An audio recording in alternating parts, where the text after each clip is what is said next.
All right, here we go. Might as well get this over with. Man, what a nerve-wracking escapade this turned out to be.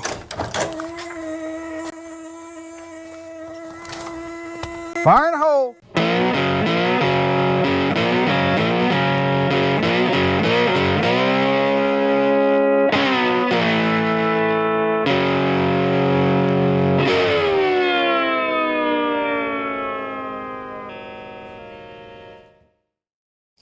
All right, we got the crank flange reinstalled on the front of the motor.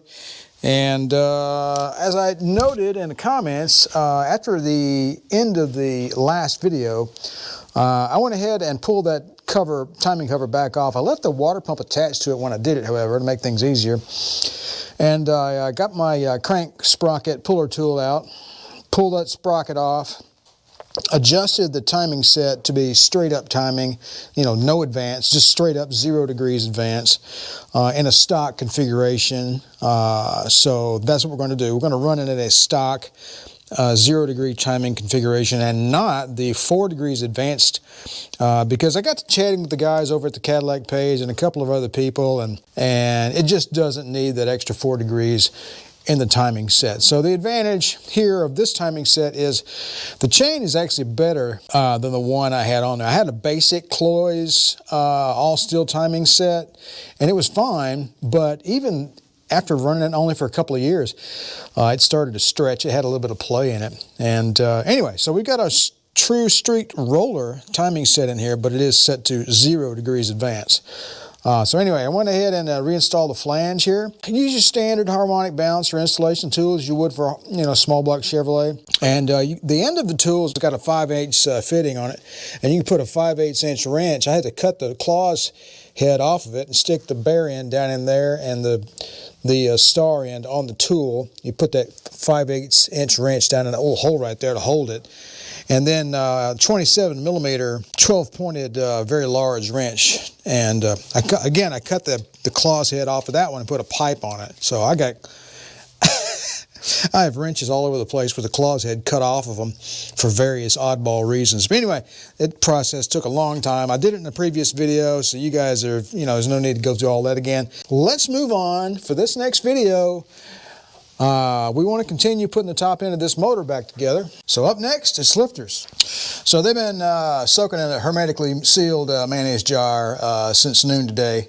No, just kidding. That's an old Johnny Carson joke. Anyway, they've been soaking in oil, and but I did put a little, wiped off the oil from the end and put a little cam lube, or sorry, cam shield from Engine Tech on the end. So we're going to play it like that. All right.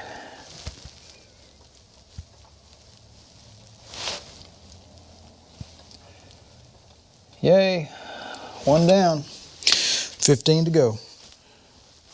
All right, there we go. All right, 14 more times and we'll be right back.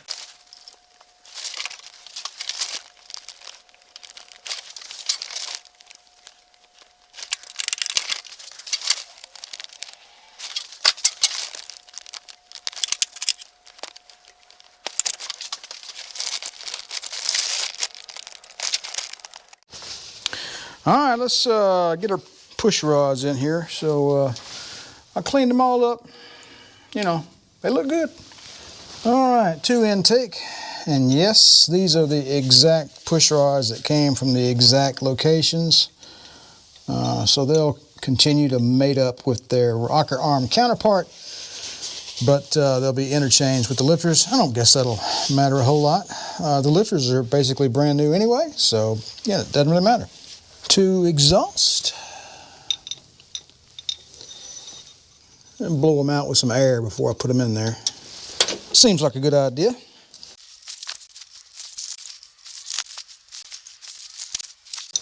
By the way, I'm blowing each one out with air and looking through it just to make sure that it, you know, it's all clear and doesn't have any debris in it. So anyway, all right, I'm going to do the other side and then we'll move on. All right, we've got push rods in. How about that? Pretty, ain't they? I guess next up, we'll go ahead and start bolting down our rocker assemblies. So stay tuned for that. It's going to be excitement. I mean, gripping. This is nothing like you've ever seen before. Well, never mind. It'll be okay. Driver's side front, first up.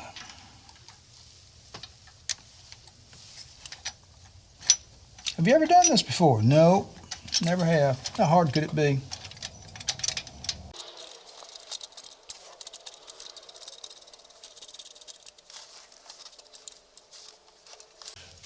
All right, we'll get them all in place, and then we'll tighten them down to the spec. I need to look that up in the manual. So anyway, let me get them all 4 on there, and then we'll torque them down.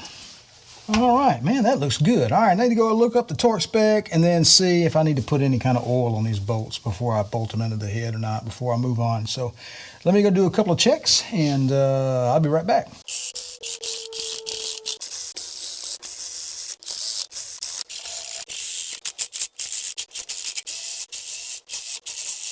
All right, these get 60 foot-pounds.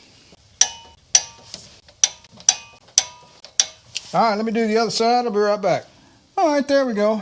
Got our rocker arms tightened down to 60 foot-pounds. Lifters in, push rods. Looks pretty. I certainly hope it runs.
All right, there we go. 5 quarts. Already put some in the filter too, so. Sanity check. And it is a little above full, is what you would normally expect, because there's not any, well, there is some in this side, the oil passages, but whatever, it's not all circulated clearly. But anyway, we got oil. All right, you folks are in the car. Yeah, I want you to, tell me what you see. Are we getting oil pressure or not? Let's see. Here we go.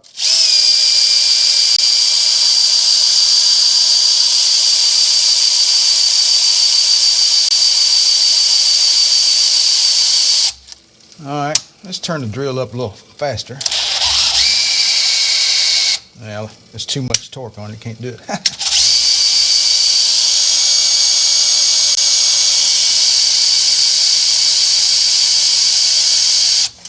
All right, I'm gonna take a look at that video there and see what we got. All right, I think we are done with priming on the old 472. So I did basically 2 little sequences of priming. I did the first one that you just saw. Then I had to run, go get a couple things from the parts house and take a nap. And I came back out here and did it once again. But I wanted to rotate it a little bit before I tried it again. So basically what I did was I observed number 1 rockers, and rotated the engine and got everything into number 1 top dead center, and got the harmonic balancer mark right there on the 0 on the timing mark. I did the drill thing again, and I got oil on a couple of these up here. Anyway, my personal opinion is you could probably put a hand drill on this thing and prime it until you're blue in the face and not get enough RPM to get oil at every single rocker arm. That's just what I think. I got 45 PSI inside the car on the gauge there, but I'm using the Craftsman 20 volt. It's pretty beefy, but it's not like, super duper. So I noticed that when I put it on the low speed, it got 40 PSI. If I put it on the high speed, it doesn't have enough torque, but it went a little fast. So if I had a bigger drill, I'm sure I could get 50 or 55 or whatever out of the oil pump. So I'm I feel good about it. That's what I'm telling you.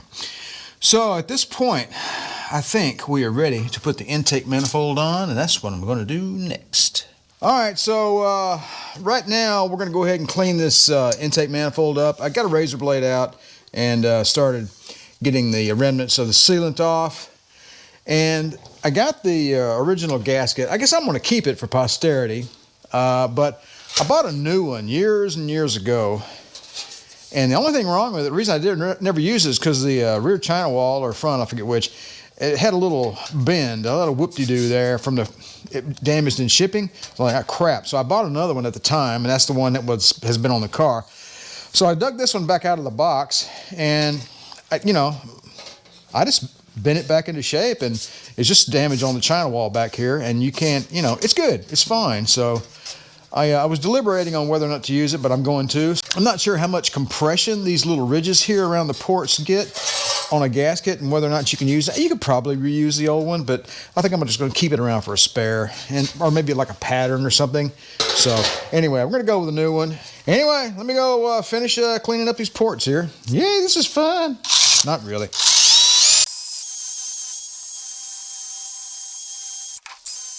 Oh yeah, and yes, I did paint the interior side of the intake manifold. I'm not sure why I did that, but it looks nice though, doesn't it?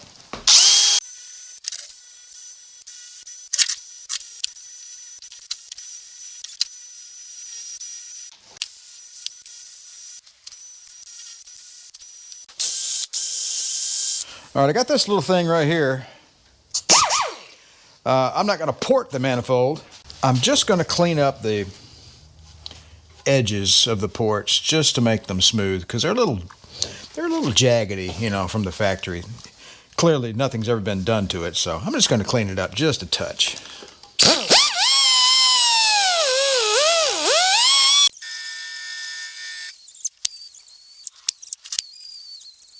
Yeah, that's really nice there. Yeah, that's going to be good. I like that. Man, that was positively crooked. Is there something behind there? I don't know. That one kind of goes whoop, like that, We can take that shave that a little bit, probably.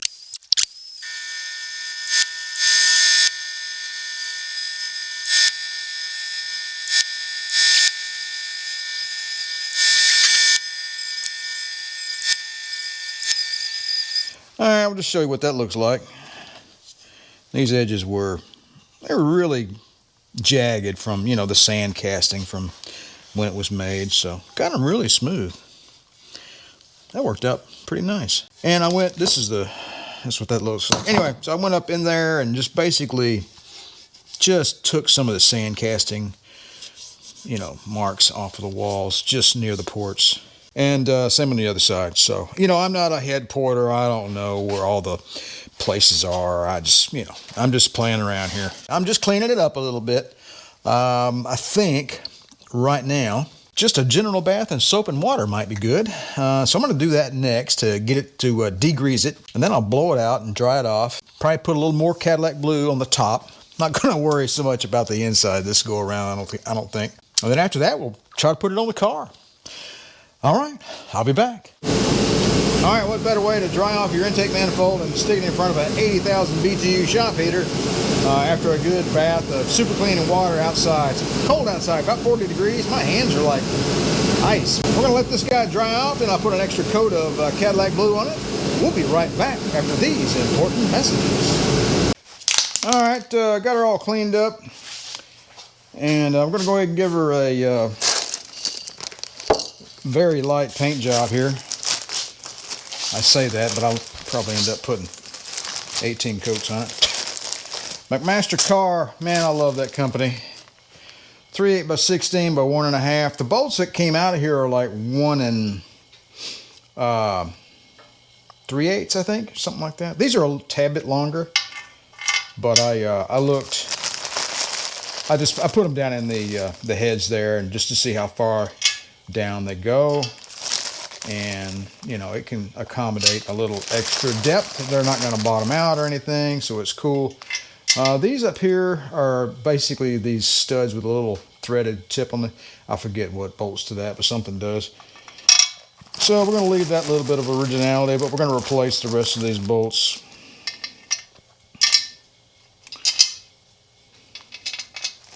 These are black oxide flanged head. Bag of 25. It was around 25 bucks, I think. Well, anyway, I figured I'd get a little dust coat on these bolts, make them look nice. Man, this Hirsch Cadillac blue paint is the absolute best. Goes on nice, and the coverage is just fantastic. It goes on so thick, covering up those bolts just really easily. I think this is really, I mean, it already had a really good coat of paint on it anyway, so no sense in going hog wild with this. All right, it's about 5 o'clock in the evening on Saturday. My back doesn't like the weather change sometimes, and today is one of those days, so I'm gonna go take it easy for a while. I'll see you guys tomorrow. All right, it's intake day here, so just reviewing.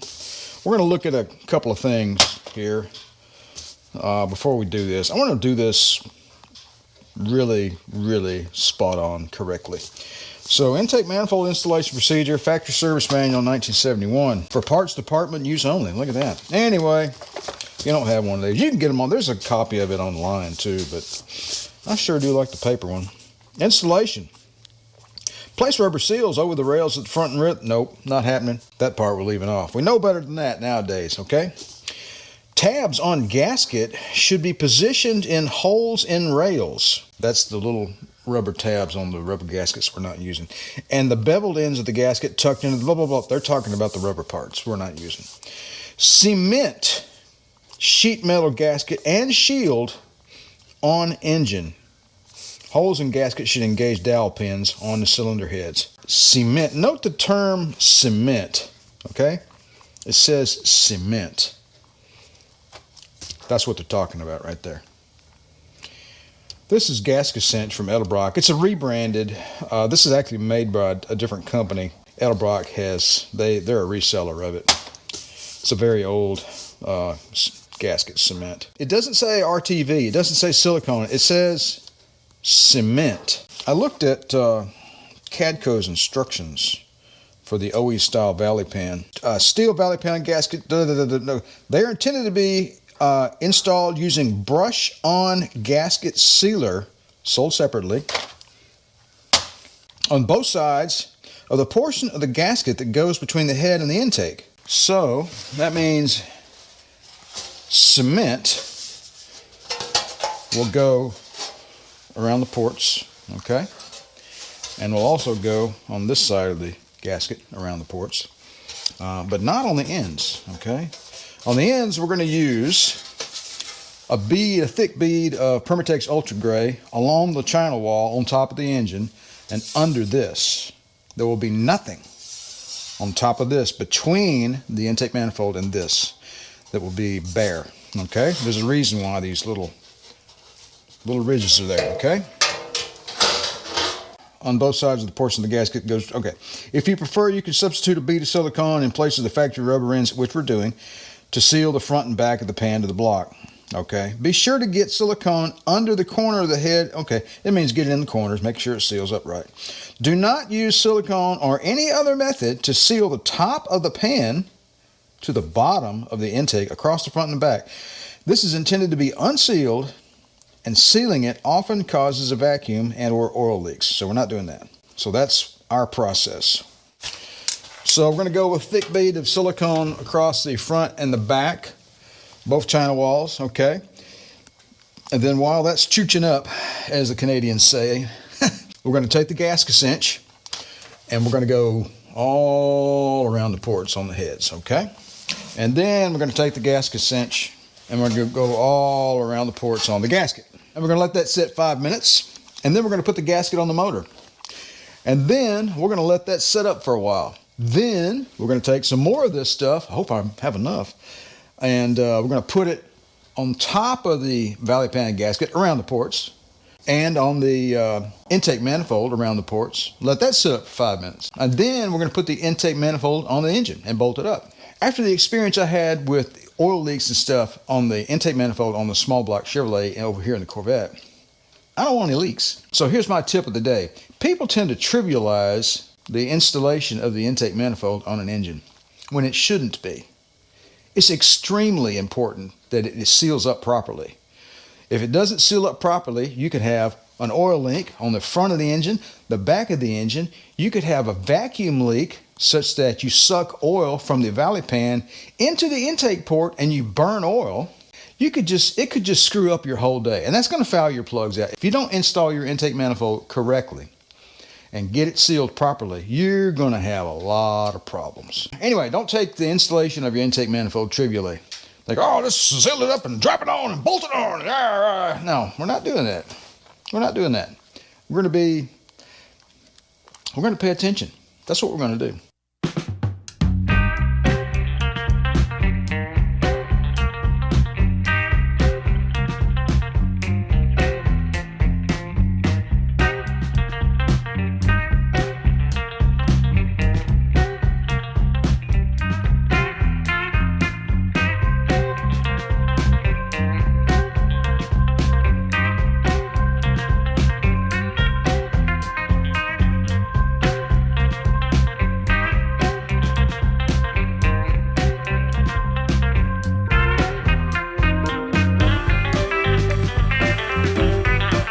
Let me go put it on the gasket. I'll be back in a minute. All right, let me go ahead and put some goop here on the top of the gasket and then on the bottom of the manifold, and we'll, it says let it sit up for 5 minutes, but it takes you 5 minutes to do it anyway, so, you know, that's where we're at.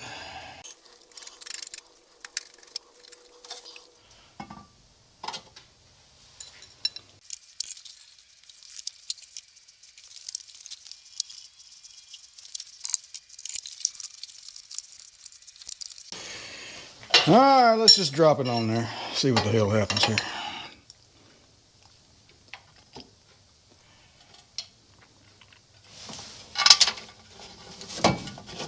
There we go. Got 2 bolts either side. It's lined up at least. So take the tension off, get some bolts in this thing, and start tightening her down here.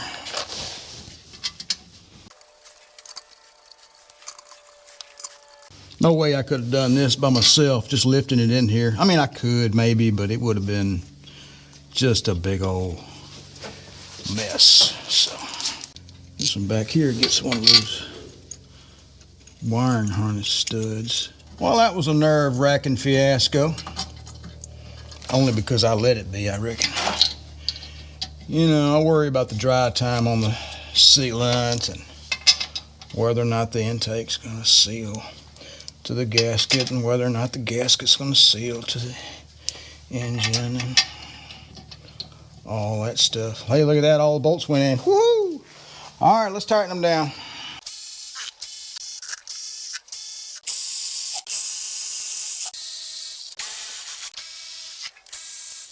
All right, well, the service manual doesn't really say if there's a torque sequence, but it just says, you know, do it to 30 pounds, so.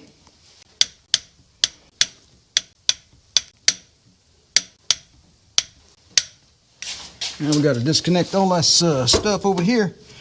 We got her cinched down to 30 foot-pounds all the way around. Before we fire this engine here in the next couple of days, or whenever that happens, I'll go ahead and re-torque these bolts. I may re-torque them here in a few hours, just for good measure. Note to self, do not drop bolts into engine now. Got us a nice little squeeze-out bead there. Across the front, looks like. That's pretty cool. All right, let's get this behemoth out of our way. I don't reckon we're going to need this anymore for this project.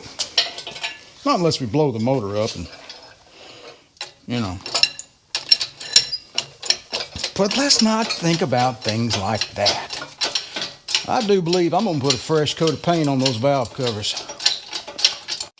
All right, well, let's continue on with our reassembly from here on. I got a big long list over there on a piece of paper, so I'm just going to start knocking things out. Up next, the engine coolant temperature sensor on the front of the motor here. So all cleaned up, don't you know. Let's get ourselves a little bit of this Teflon tape here, whatever you want to call this stuff. Alright, we've got ourselves a 13/16 here.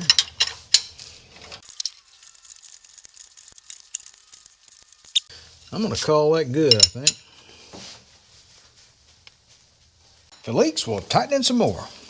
The wiring harness on this car is, it doesn't look that great, actually, but it's not something I'm going to worry with right now.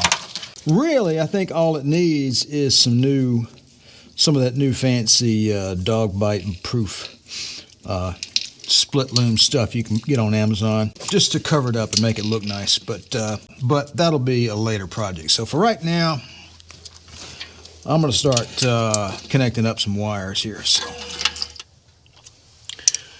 all right, coolant temperature sensor connected. Yay! All right, had to figure out my little wiring harness here. The dark blue and the white goes to the F and the R on the alternator. The orange goes to the main power on the alternator, and this black wire coming off the positive post on the battery goes to the same lug on the alternator as that one. And then this wire here, a little spade connector, goes to that engine temperature sensor there. I'm not sure. There's one just like it. There's one back here on this corner, and there's one back there on that corner. And I think they're like what you call engine metal temperature sensors. They sense the temperature of the steel in the head, I think. Anyway, part of Cadillac's grand plan to keep you from overheating, I guess. So anyway, what I'm going to do right now is just carry on with, you know, doing things. So, you know, just there's like a 500,000 little bitty things we got to do. Get ready for the coolant system. The accessory part, like, you know, the fan and the alternator and the power steering pump, all that stuff's easy, you know, not much of a hassle really. The cooling system, I think, will probably be the most hassle, so I'm going to start there, I think. Got to put a new piece of heater hose on. And the factory, in their infinite wisdom, use these spring-loaded clamps. You want to be careful back here on the heater core. You know, you don't want to be farting around, breaking it. You know, you don't want to be yanking on this thing. Just take your time and cut the hose off. Be gentle with it. All right, I'm gonna cut me a new. I got some whores over there. Whores? No, we don't have that. Anyway, I got some new hose. I'm gonna go get it. All right, we got ourselves some heater hose here. I can't recall what size it is. 5/8, 3/4. I think it must be 3/4. Put your little bit of the WD-40 on there and make your hose installation easier. See there, it just slips right on there. No fuss, no muss. Not the easiest location to get to. I'm pretty sure they make some pliers for this, but I don't have any. Yeah, how about that? Now we're going to go ahead and take this. Heater valve off next. We got this little hose here goes to the back of the head. We got to put a new hose on that.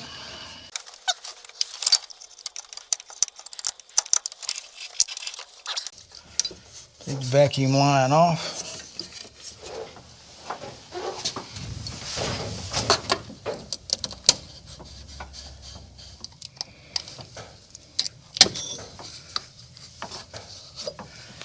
All right, let's clean this up a little bit here. A little bit of WD-40.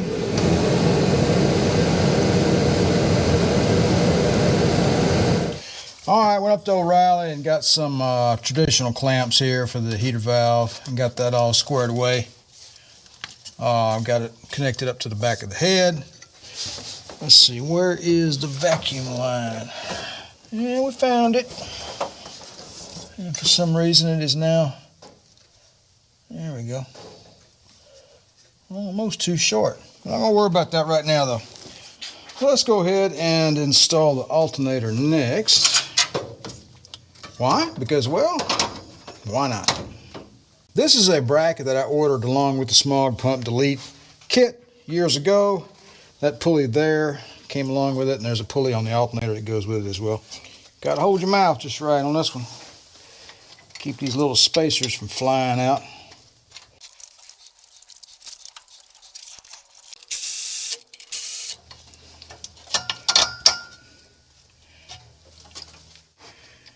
I got my alternator pivoted down there. There we go. Now we can get our bolt in there. Get that pivoted up like that.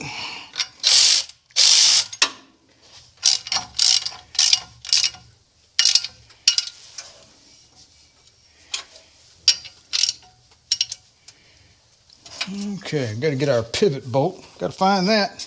All right, I misplaced my adjustment bracket bolt, whatever you want to call it.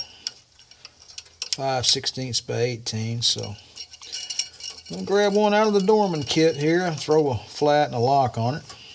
Let's go ahead and connect up our wires next. Should have done that before I pivoted the alternator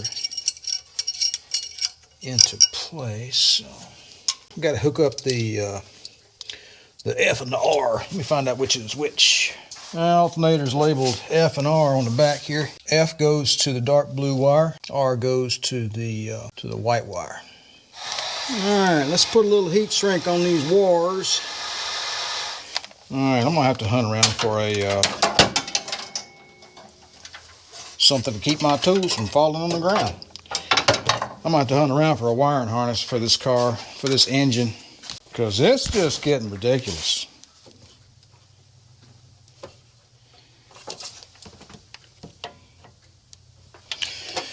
Okay, we got F and R. What is that, free range? It's a free range alternator? Is that what that means? I don't know. Gonna disconnect the ground. Look at that. See what I'm talking about? Look at that. It's just the wiring harness on this car. It's just not good. All right, get a little heat shrink on this guy right here.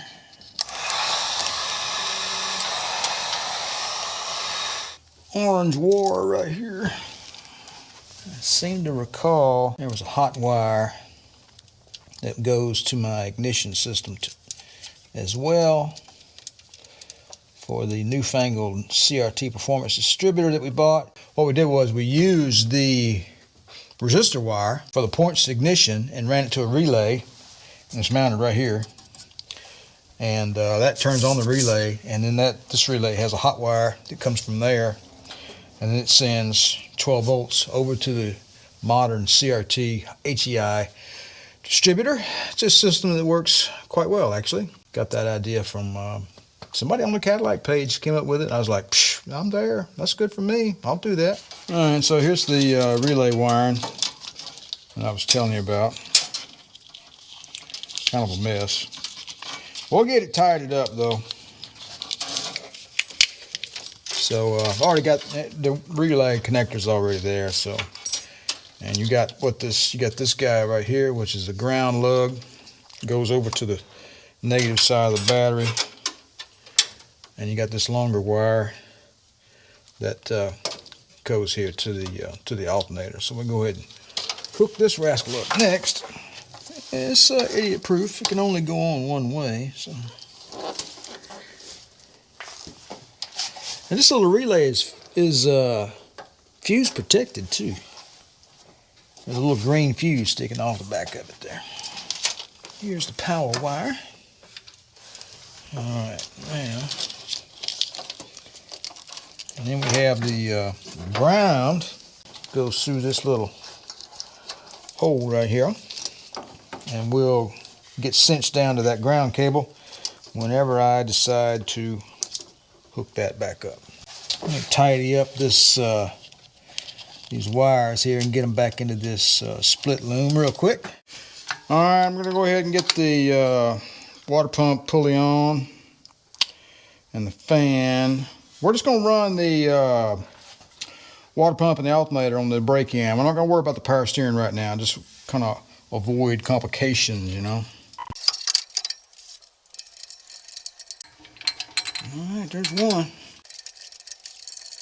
All right, we got two of them lined up. We're golden. I hope this is on right. I wonder how many times I'm going to have to take this on and off. You guys take bets. How many times I'm going to have to take this off and put it back on. Let's see. Let's get a belt. Well, we need a belt. Is this it? Let's see. Is this the belt? Let's see if this is the belt. Boy, this is a lot easier without the radiator in the way. So we're going across the shiny. That's what I get for tightening down my electrical harness. There we go. All right, I'm not sure if I was recording anything. I don't think I was, but basically all I did was put the fan on and put the alternator belt on. Nothing earth-shattering there, just real common stuff. And anyway, I got the wiring hooked up there. Got to tighten that down right there on the power lug. Guess I might as well do that next. Have I mentioned the wiring harness on this car sucks? Now we got power from the battery. That's the big wire. And you got this power here, goes over to the relay for the ignition system. And this orange wire, let's find out what the orange wire does. As a matter of fact, let's see what it says. It goes to the voltage regulator. Actually, the F, R, and the orange, they all go to the voltage regulator. Coming off the voltage regulator, there's this brown wire, and that goes inside the car, I reckon. I guess that probably goes to, goes someplace and tells you whether your electricity's being, doing the thing and all that kind of stuff. So, the rest of this is air conditioning compressor thing. We're not going to put the compressor back on the car for the break-in. Not going to run the power steering. The other stuff here goes to the coil, and it goes to the kick down switch on the carburetor. The only thing we really need to connect up here is, I think, the blue wire. And anyway, we'll cross that bridge when we get there. So we got plenty to do yet. All right, it's the next day. I've been moving right along here, just doing simple stuff that's kind of mundane, but it's got to get done. So, I got the new radiator installed. Not a huge deal. It's light as a feather and fits perfectly in the rubber mounts, the stock rubber mounts on the car. Just set it in there, and this is the stock cover that comes with the car. You can see these little rubber nubs here. There's a rubber mounting piece that goes there like that on top of the radiator, one below, both sides clearly, and that holds the radiator nice and tight in the car, and it fits basically exactly like the stock radiator fits, so no big deal, except for this little guy right here. This is the overflow. On the stock radiator, the overflow came out this side and looped back around that way to the overflow tank.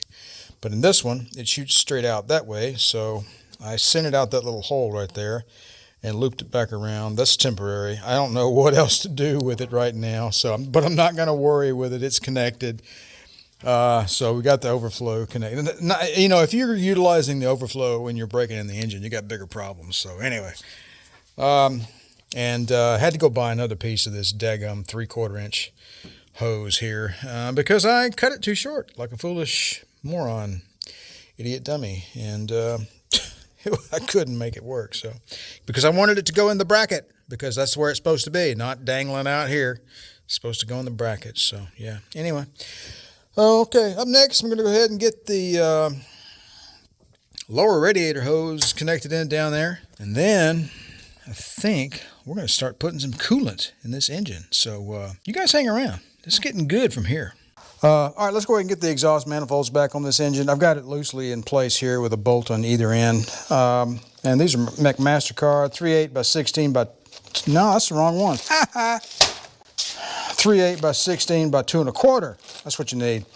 If they, for whatever reason, are too long and they interfere with a head bolt here, just lop off about 1/8 of an inch and make them equal to the stock bolt. The stock bolt is like 2 1/16, but you can't find those anywhere, so it doesn't really matter. But anyway, if you get, just always buy your bolts too long and then you can just lop it off. So anyway, that's what we're doing.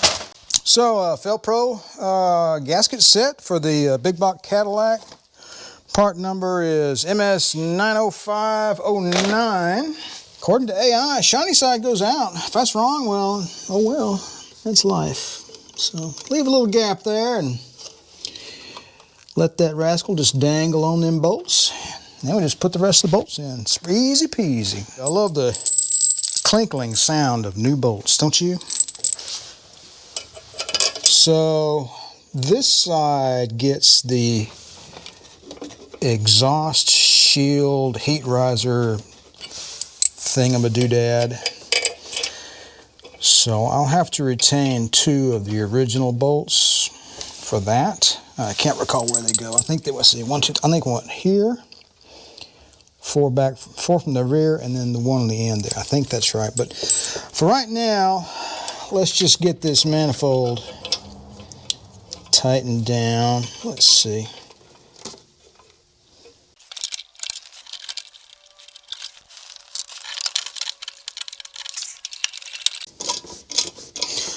All right, I'm gonna get all these bolts tightened down and get that heat shield on there. I'll show you what that looks like when we're all done. All right, one side down, one side to go. Has some tape here covering up the dipstick hole there. Keep trash out of the motor, don't you know? So get that back in there. There we go. All right, on to the passenger side. All right, there we go. We got the passenger manifold back on the car. And that was a snap. Let me tell you what. Oh my goodness. All right, so a couple things. These 3 middle bolts here, here, and here, slip them into the manifold before you put the manifold on the car, okay? Because this heat shield on the upper control arm gets in the way. I suppose I probably could have removed it, but it bolts straight through the control rod into the support, and I didn't want to do that. So anyway, also this bolt, or this hole rather, in the head, and this one over here needed tapping. Not a huge deal, but I thought I had run a bolt through every hole in both heads, but I guess I didn't. So I got it on there, realized, oh, this one needs to be tapped. Crap, take it back off. Okay, try again. Then I get over here and I realize, oh crap. And basically I had this thing on and off like 3 or 4 times. So, but no big deal. It's on there now, and it's torqued down accurately to 35 foot-pounds, whatever, because you know, you're not going to get a torque wrench in there, so it's just not going to happen. So I got my trusty Napa wrench out. Man, I love this thing. I think it's Napa. Yeah, Napa. USA 9/16.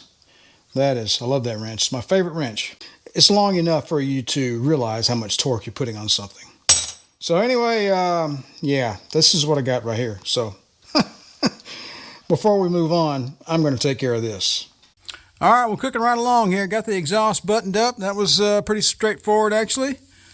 Once you find your fasteners that you lost in the corner of the shop, and added some brand new washers on there, so got that all squared away. Looking pretty good up in there. Also got the lower radiator hose back. Well, this is a new one actually, so. And got that all tightened up to the new radiator. So let's see. I think the only thing we have to do down here, make sure the petcock is tight. And then I think, well, no, I'll take that back. One more thing to do down here is I think I'm going to go ahead and see if I can find a way to add the OEM style filter into this new pump. So let me take a look at that next. Now, I went ahead and picked up this AC Delco part, where the part number is somewhere on the box. There it is, PT2069. GM part number 890-57722. What this is a 2-wire connector for alternators with an external regulator. And I learned that If they're externally regulated, the little connectors will go longitudinally like with the alternator. If they're internally, they'll be like that. Anyway, just trivial information. So this one broke off here, so I've got them stuck up in there with some heat shrink on there, and it's not ideal. It's pretty stupid, as a matter of fact. So we're going to splice this in and do it right. All right, we got our alternator, a little pigtail nestled away in there, and gave myself a little extra wire length there, so little leeway there. And got some new valve cover gaskets from Molly, or however you pronounce it, because you know we can't have that. So anyway, the valve cover bolts were pretty nasty, so I got them over here chooching up in the that's my new word, chooching. Got them chooching up in the mineral spirits. Gonna make them pretty. I may even, you know what, I may paint them before I put them on the car. That sounds nice. All right, a little further. We got the kick down switch installed, which is bolted to the anti-dieseling solenoid. I got my idle stop screw screwed way out so that it's just below where the automatic choke would let go of, so I'll explain that in a little bit. I got the coil bolted down. This is the air conditioning harness. I'm not going to use that just yet. It gets grounded there. Blue wire comes from the relay over there, which is connected to the resistor wire. Resistor wire goes to the relay over there and turns on the relay. Then we get power, and that power comes back 12 volts right here to the coil. Need to tighten that down. Of course, we'll install the HEI ignition distributor, and it'll have a wiring harness coming off it, and it will connect here to the coil. Finally got my fuel line squared away. So the new fuel pump came with a 3/8 line fitting on it that takes a 5/8 by 18 thread. So I went and found an American grease stick adapter.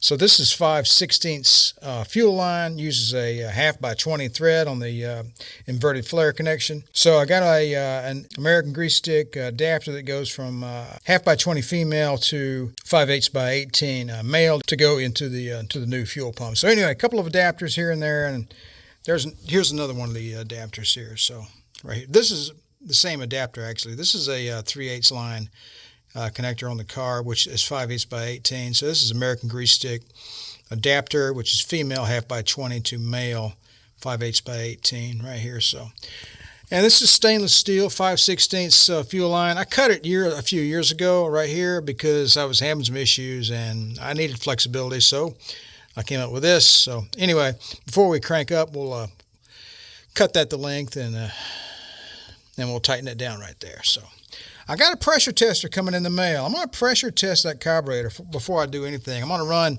about 5 or 6 pounds of pressure right here and see if we have any leak down. I'm going to test that needle in the seat before we turn this, before we crank the engine up.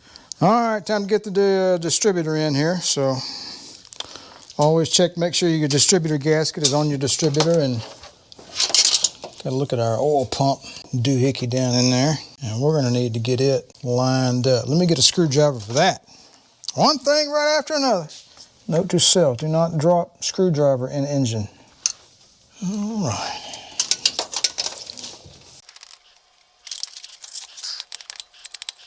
All right, we don't have the oil pump positioned correctly. Let me fiddle with it for a few minutes.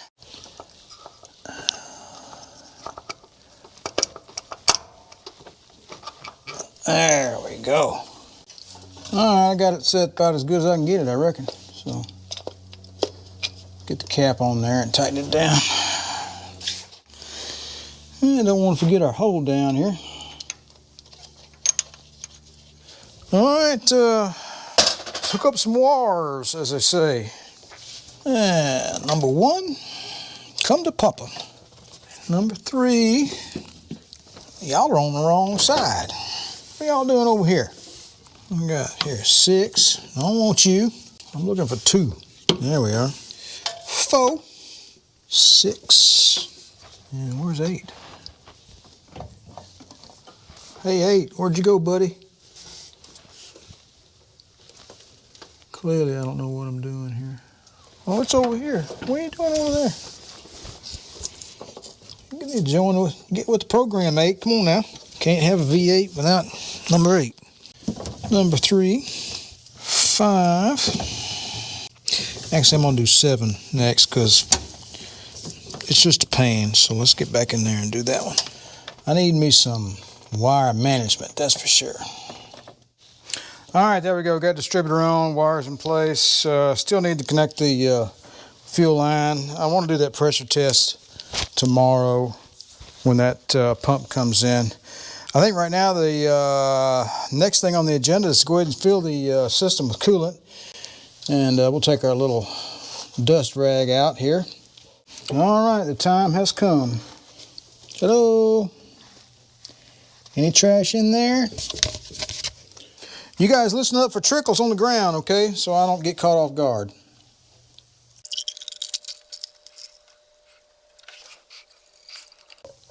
There's like a bypass or something that goes down, and then there's an upper part that goes, I guess, into the heads or something. Let's put it in the upper part first. Let's try that.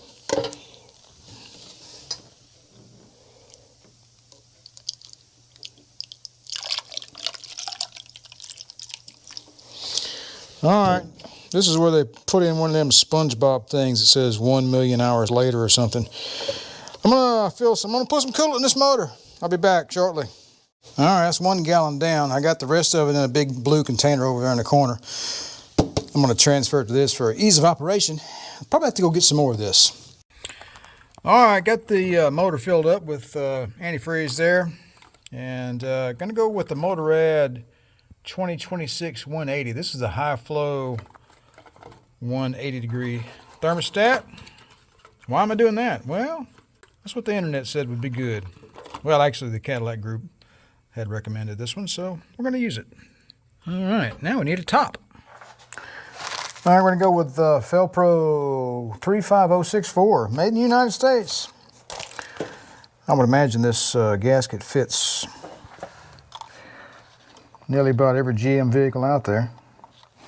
Fresh coat of paint on the water neck housing there. All right, this gets 10 foot-pounds.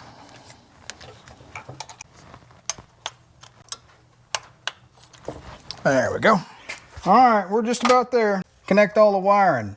Checked and rechecked. Connect the battery, done. Add coolant, fill the radiator, no bubbles, install thermostat, put 10 gallons of gas in the tank, check the oil, get the timing lights ready. What else? Oh yeah, found loose fan bolts. That would have been a damn fiasco. Found 2 loose or not connected vacuum lines. What is it about vacuum lines anyway? The PCV line was completely disconnected, and also there was another one. Which one was it? The choke pull-off, which is right next to the fuel supply. Anyway, so those 2 were not connected. So thankfully we found these things, these loose bolts and these vacuum lines, and got that taken care of. So anyway, I think we're ready to fire this engine up. As soon as I give it a little go juice down the old throat there. And the way we're going to do this, I guess first off we'll talk about a couple of things I've done in the last couple of hours here. So I got the transmission cooling lines. You can't see down in there. Nobody can see down in there. I can't even see down in there. Trust me, they're connected. If they leak, I got some new ones coming in the mail, because the ones over there in that box are the wrong size. So fine product, wrong size. The lines on this car are 3/8. They sent me 5/16. Again, fine product, wrong size. Don't know why. They said they had it in their database. Nobody ever complained. I'm like, well, the lines on this car are 3/8, man. So I don't know what to tell you. Anyway, got everything buttoned up. Got the distributor set to the proper timing. In my mind, checked and rechecked it. It should fire. It should be a few degrees advanced. That's eyeball, right? So anyway, got the fuel line connected over there. Got the idle screw on this side set basically as far out as it'll go, because this thing, when it comes up to high along the choke, will go to 2100 RPM. And once it gets warm enough, I'll take the choke cam and I'll kick it down, and then I'll wedge a screwdriver in there between the screw and the throttle, and to keep it above the 2000 RPM. That's the way I'm gonna do that. Anywho, got timing lights. Yes, I got two. What are you gonna say about it? This one's got the tack on it, but it's a crappy timing light. This is a good timing light I rebuilt in a recent video. So I'm about to do something different, but for right now, we're just gonna use that as a tack. Anyway, and I got a trickle charger going on over here at the battery. So I'm gonna disconnect that, prime the carb, and we'll fire the engine. All right, here we go. Might as well get this over with. Man, what a nerve-wracking escapade this turned out to be.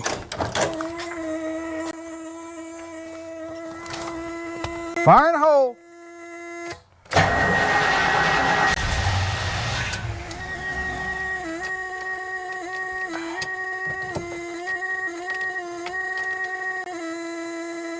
Starter got stuck.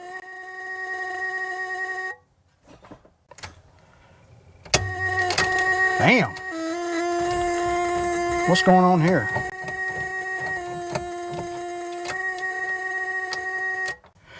Okay. Something's wrong. Something's wrong with the ignition switch. It's all screwed up. I don't know what's going on with it. All right. Let me troubleshoot. I'll be back. All right, this is what's going on. So this ignition switch on occasion had been sticking. It's been going on for weeks. I just didn't think much of it. It would, like, if you turn the key on to crank the car, sometimes it would stick in the engaged position. And I would just, tick it back like that and everything was fine. But right now, at this time, it chose this time to break completely. Because it's completely failed. See? Look at that. No spring back. Nothing. And you can't even get it out.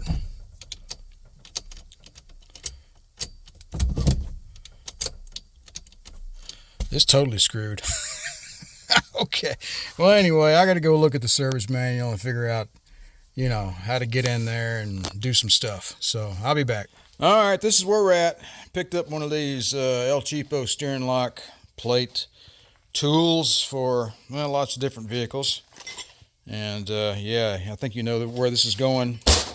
So I pulled the ignition switch out of the car. It seems fine. There's a rod that comes out of the lock cylinder when you turn the key, fits into that hole and makes this thing go back and forth, chunk, chunk, chunk, and it switches these connectors and blah, blah, blah. Anyway, this seems fine. I'll show you what we got. So let's get this in the car. So even with the ignition switch removed from the column, I can't get the key out. So, and let's move the steering wheel up just see if, it won't come back all the way. It just doesn't work. Up next, steering wheel's coming off. Steering lock tool is going to be, actually, it's not even engaged. That's kind of weird. Oh, it's because it's not in the lock position. Duh.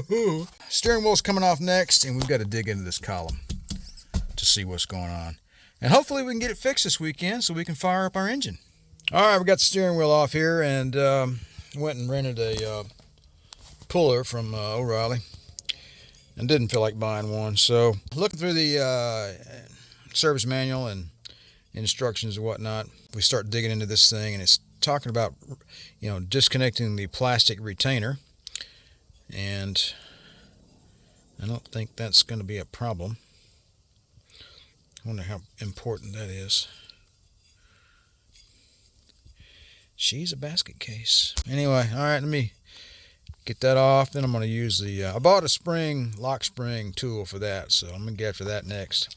All right, this is the steering cancel cam. It's red. I wonder if that's ever been replaced.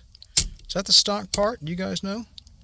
Interesting. Anyway, let's take that out of there next. Trying to prevent removing the entire steering column from the car. All right, I'm going to make a long story short and show you guys what I found, okay? I learned all this in the last hour because I didn't know anything about it, and I just had to educate myself. And what you've got here is this gear that's connected to the key, and you've got this rack here, okay? So I'm going to get a pair of pliers, and I'm going to make believe I'm the key. Yeah, see, I'm basically turning that, right? Okay.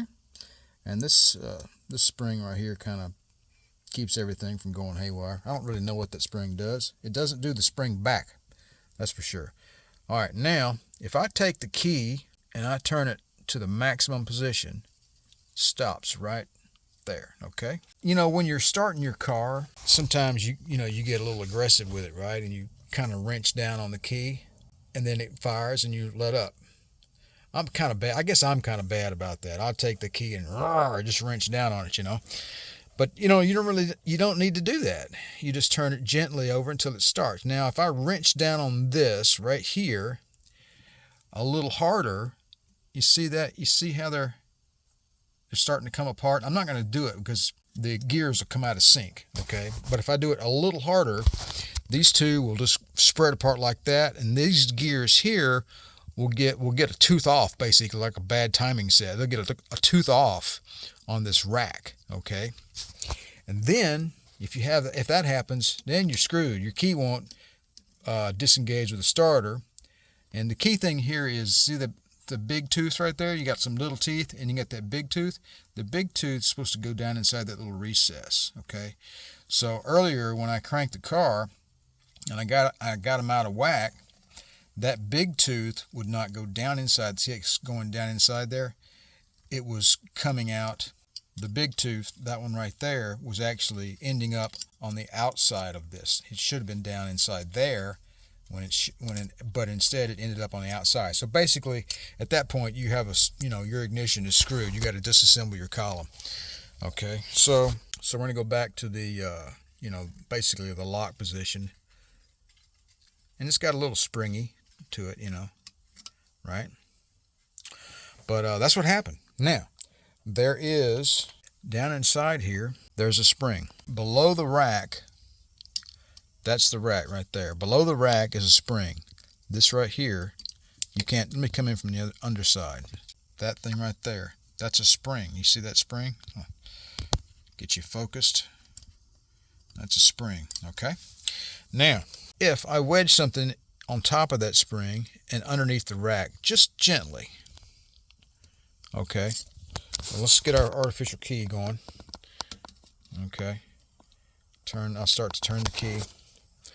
And we have something artificial underneath that rack, like that. We've got our little tension underneath the rack. And we've got our key. And when we turn the key, that little bit of tension underneath the rack prevents the rack, it presses them together, right? It prevents the gear and the rack from separating. Now let's all right, let's go back over here to the service manual. And we're doing cell phone video today here, folks. It's so much easier. So, tilt and telescoping steering column. You take a look at the diagram. This is why the manual is so good. All right, see that right there? There's the rack. Right? There's the little spring I was talking about. You see this right here? Shim as required. Shim. Right there. Shim as required. So I'm assuming at some point there was a shim either on the top of the spring or underneath it.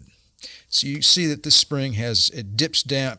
It sits on a ledge of plastic or steel or whatever, and it dips down. There's no way to get it out of there without disassembling this whole thing. So my plan is I've got some sheet metal over some real thin sheet metal, and that spring has a crook in the end of it, a little U-shaped crook. I could take a shim. I'm going to make a shim, and I'm going to bend the end of it and stick it down in that little crook and see if I can't put some pressure on this thing.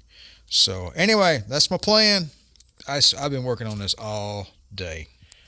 All right, this is what I came up with. All right. Now it's not going to sit down in that little crook in the spring. It's going to hang down in this gap between the end of the spring and this piece of sheet metal right here. I don't think there's anything there it can interfere with. So let me put it in there. I'll show you what it looks like. All right, that's what it looks like. installed. So when you turn the key, see, come on, focus, there we go. When you turn the key, it comes out and hits that piece of metal there, or the housing, whatever you want to call it. And when you try to put a little over torque on the key, you see they still want to come apart, but it's going to be more forgiving on you. It's not going to be, you know, I think it'll offer protection to keep from getting into the same spot we were in earlier. So one more thing I'm going to do, I'm going to take it back out of there. I'm going to heat it up with a torch red hot, and I'm going to dunk it in some water, see if I can't temper it and make it a little harder, make it a little more spring-like.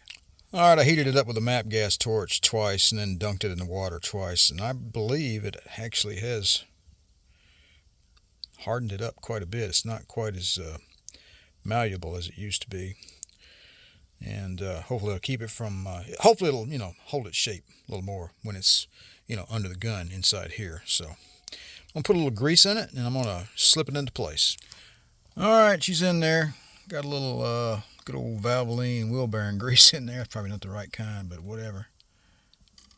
So hopefully that'll fix us up. So what I'm going to do right now is slip the wiring harness and this thing, you know, put everything back in place. The other end of this is the connector that goes to the ignition switch. I don't think there's anything wrong with the ignition switch at all. It's got the spring inside it. It does the spring back when you go to start and then back to run, you know. So, and the rod here, the rod, you know, the rod does the thing, does the rod thing. So anyway, I'm going to try to put this thing back together and see if we can't finally crank this engine. Look else what I found. Is that rod supposed to be bent? Look at that. I just now noticed this. Yeah, I guess it is right, because the switch sits up there and the rod comes out right here, and it has to kind of go up that way and kind of, yeah. So it is supposed to be bent a little bit. So yeah, good info. That switch does have a little longitudinal play in it, so we're going to have to figure out if we got it back in the right spot or not. So looks like it was bolted in a different location, but that's interesting. So I'm about to play around with that. All right, I think we got it. So accessory, back to lock, and then there's basically on, and then start. Nice spring back where there was none. And let's see. Oh, nope, wasn't in the lock. There we go. Yep, works fine. All right, let's put this car back together. All right, we're going to finish putting our steering wheel on the car, and for a Tilton telescopic steering wheel to get the steering lock back in place, we need some of these, or at least one of them anyway. All right, let's head back to the house. All right, we're back at it. So to get this lock ring depressed and get the C-clip down in there, that's the C-clip, right? So anyway, this is the telescoping doohickey. Now there's a keyway right there, and there's a rod up inside there. And that rod, when you press down on the rod, like to the right, it'll make that keyway expand out. And that's how, so you can see the rod down in there. You press down on that, it makes the keyway go out, and it makes this stick rigidly. That's how the telescoping thing locks in place. And the telescoping thing is actually that ring right there. That piece and that piece. But we have to simulate that, because if we try to put the steering lock clamp doohickey on here to try to put pressure on this to put the C-clip down, this just slides out, right? So we got to simulate that, and the way you do that is with a 5/16 by 18 thread count set screw. Make sure it's all the way down in there. Have you ever done this before? Nope, never done it. Saw a guy do it on YouTube though, so I'm like, cool, that's for me. So we just tighten that a little bit. I don't think it needs a whole lot. Yeah, we're done. Yeah, that's, now I can put the compression tool on here, right? Put it on there. You put a bolt through it. Let's see. Let's just do this thing. All right, I've got the tool in place. And we should be able to press this thing down here. If our set screw is going to hold, the ferrite seems to be working. We just need just enough. Need just enough to get this guy in there. Make sure it's all the way down. Looks like it is. Does that look all the way down to you guys? I believe it. Yeah, I see. Yep, it is. All right. And then we carry on with the reassembly of our steering wheel. All right, this is what we're going to do. So that retainer that broke, pardon my carpet, it's gotten nasty. I'll do better, I promise. The LED lights, man, they pick up everything. Anyway, this retainer right here, it goes right here, right? And the sole purpose in life is to give this horn spring a place to, you know, if you just set this in here, it's just going to go all over the place. So you need that little plastic retainer in there, and you know, to center it, right? To keep it centered, rather. I don't have one. You're not going to get one around here anywhere, or anywhere for that matter, and unless you order it. I'm going to have to order. It's going to take a couple of days, so we're going to stop right here. The ignition is working. I'm going to order the correct part before I put the wheel back together, so that's the proper thing to do. I think right now I'm going to hook the wires back up to the gauges like they were. And they're, by the way, those gauges are not going to go back into this car. When I put this thing back together, I'm going to find myself some sort of a Bluetooth mobile Android app gauge cluster thing for my phone and shove the sensors up in the dash. And, you know, I'm sick of, they're great gauges. Those are Autometer, I think. They're really expensive. But the previous owner put them in the car. I'm just not interested in keeping them in. They're kind of ugly underneath this car anyway. So, but for now, for the break-in, I'm going to go ahead and hook those up so we'll know what our oil pressure and our temperature is. All right, we're ready again. Got our tack hooked up. Got 12.8 volts. That's good. I just put a little more gasoline in the carburetor. You know, it should fire right off, really. Let me make sure. Okay, I got something to adjust my idle with. And I can wedge this right in there like that. You guys nervous? I am. Got my doors open. Maybe I ought to text my neighbor. Let's do that. Let's text the neighbor. I am about to break in a new camshaft in the Cadillac. The engine will run at 2,000 RPM for 20 minutes. This might be a little loud. Just letting you know. They're nice folks, they won't care. When this thing fires, I'm going to get out and I'm going to go check the RPM, and I'm going to get it up there as soon as I can, and then, you know, we're going to baby it. Yeah.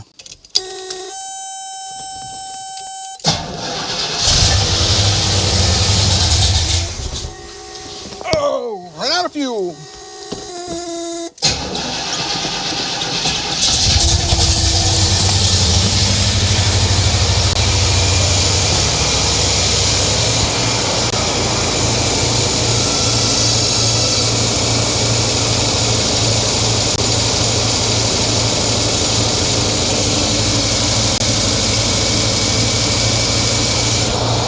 Come on, Tack.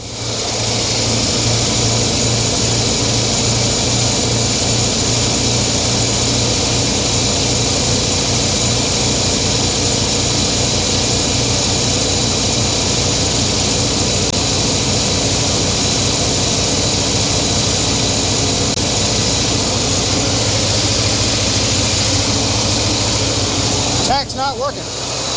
That's awesome. Well, let's have to guess.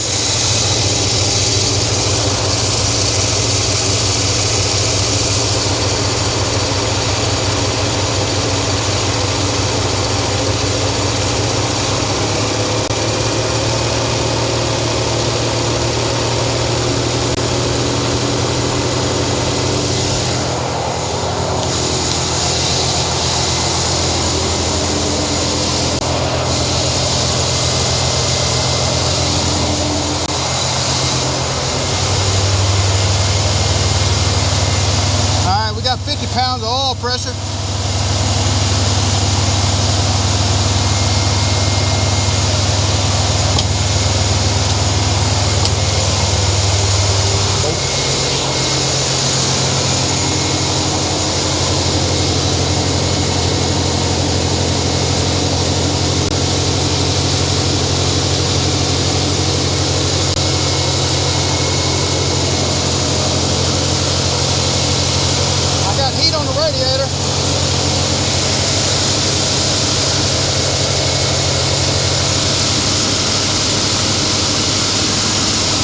Transmission fluid leaking.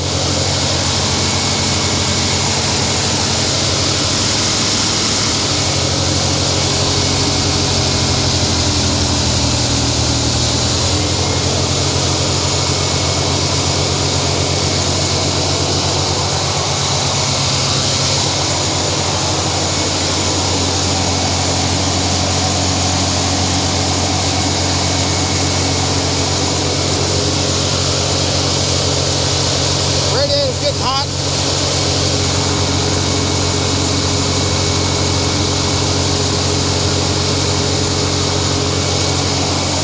I wish I had a tag.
I got pressure in the hose. That's good.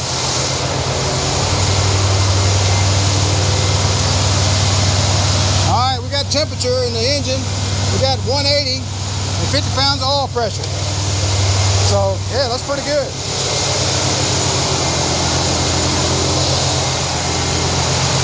I forgot to set my timer. I figured it'd been running about 3 or 4 minutes. I set it on 15. Oh no, I set it on 18. Still don't have a tach. I'm having to guess at the RPM.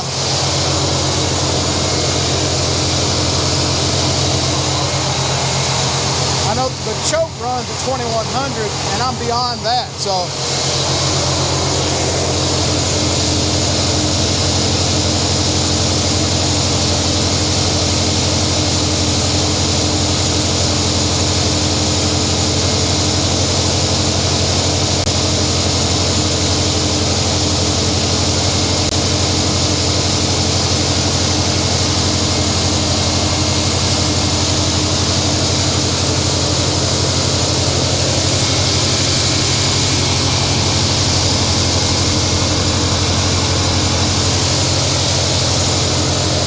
Really annoying.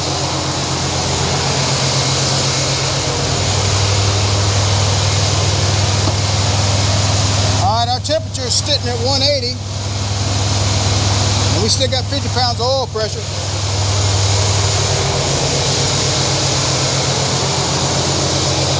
I never did check the timing.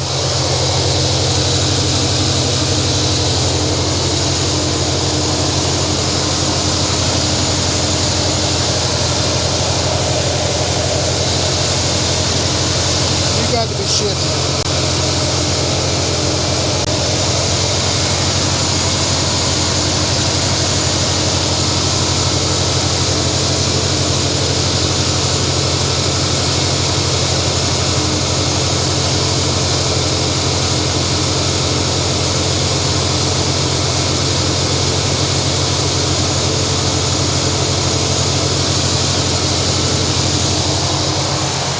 no functioning timing light.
Thermostat housing has a slight seepage, not a huge deal.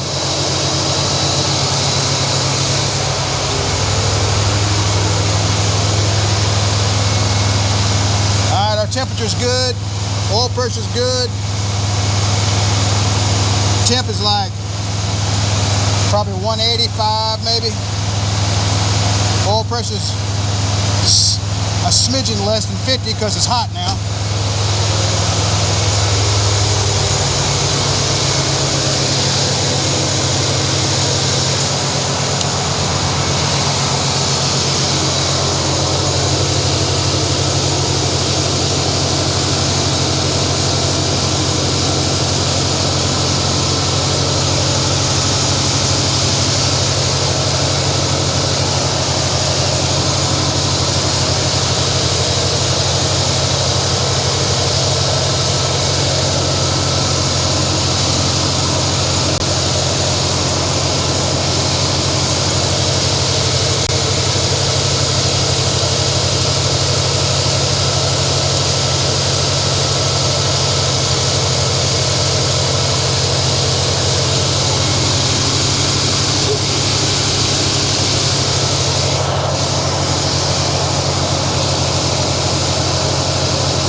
here tells me that's about 2,500, maybe 2,800.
Testing.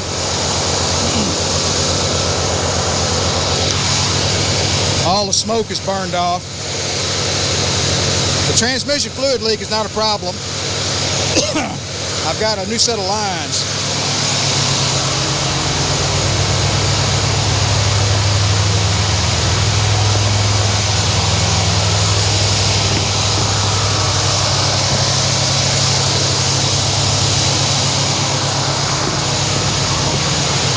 Got a new set of lines in from Classic Tube. They're 3/8. No big deal.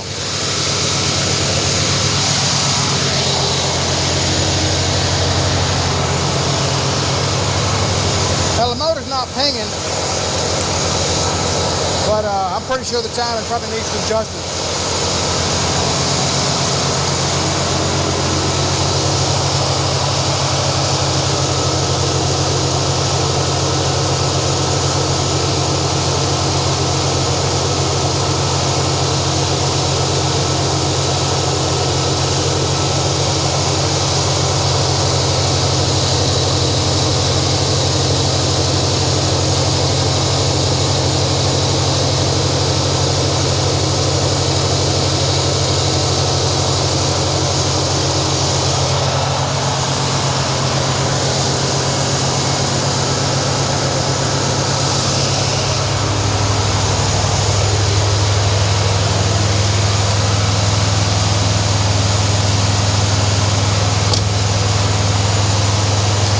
Pressure and temp still doing quite well.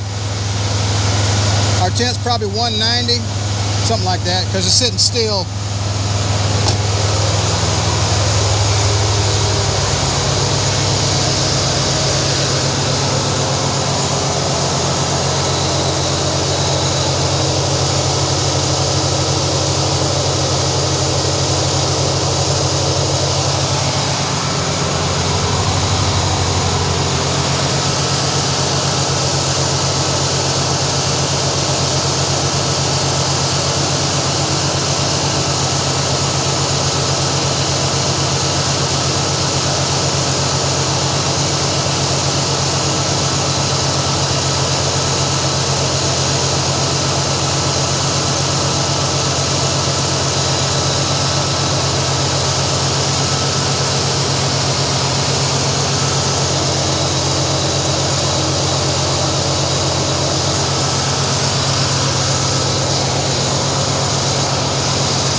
was like the screwdriver knew it was time. It fell off.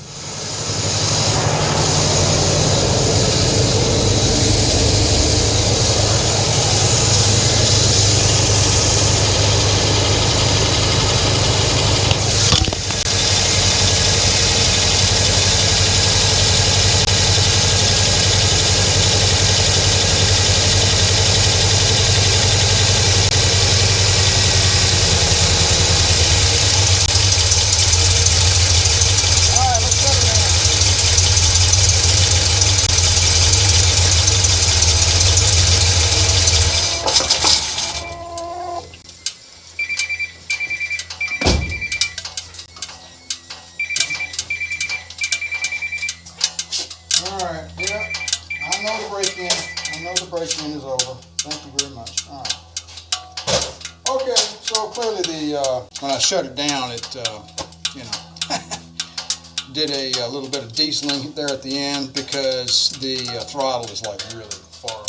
So the timing clearly is, needs to be adjusted. So, which is something I didn't even fiddle with. I left the distributor loose and I didn't even mess with it. I just let it run. It wasn't pinging. It wasn't backfiring. It was just sitting there running. The temperature stayed good. The oil pressure stayed good. Have no idea what the timing was because I couldn't measure it because my stupid timing lights failed me. Got a minor transmission fluid leak, but that's not a big deal because I got classic tube. We got a new set of lines in here. I'll put them on tomorrow or sometime. I'll let the old girl cool down. And then I reckon I'll change the oil. I got some fresh VR1 Valvoline 10W30 and a new filter, so we'll let it cool down and we'll change the oil. But I'll do that later on this evening. Got to put the interior back together. Got to put the lower panel below the steering column. Got to put the steering wheel back on. Need that little plastic retainer for the horn ring. But yeah, man, I learned a lot. Talking about kicking a man while he's down. I did learn a lot about the steering column insides because I knew a little bit, but not. I now know how telescopic steering wheels work. Had no clue before, but I know now. Anyway, we got the ignition key all squared away, so we're good to go. I'm really glad to be over this hump. I was really kind of dreading the break-in of this cam because I just didn't want to screw anything up, right? Because if you do, you got to yank the motor out. You know how heavy that hood is? Anyway, all right, I'm going to shut up. I'm going to go inside and edit the videos. I appreciate you guys stopping by the channel. Don't forget to like, share, and subscribe. And if you'd like to be notified whenever I release a new video, don't forget to click that little bell down below. You guys have a good one, and never be afraid to take on something challenging that you've never done before. We'll see you later.